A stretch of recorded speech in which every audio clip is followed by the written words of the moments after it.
আমাদের উদ্দেশ্য এটাই, মাকে যদি ভালোবাসো বাপকেও সমান সমান ভালোবাসতে হবে। তাই এই কবি এই উদ্দেশ্যে আপনাদের সম্মুখে তুলে ধরবে। এখন আপনাদের সম্মুখে আরো কিছু গজল, আরেকটি গজল আপনাদের সামনে ডুয়েট কণ্ঠে গাইবো।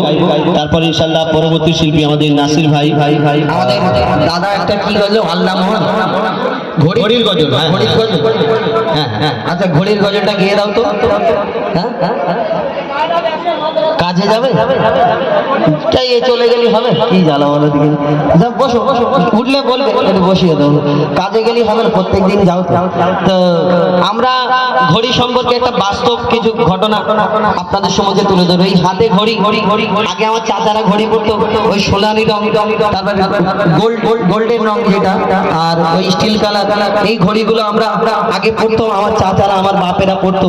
তাদের হাতে কিন্তু ঘড়ি আজীবন চলতে থাকতো।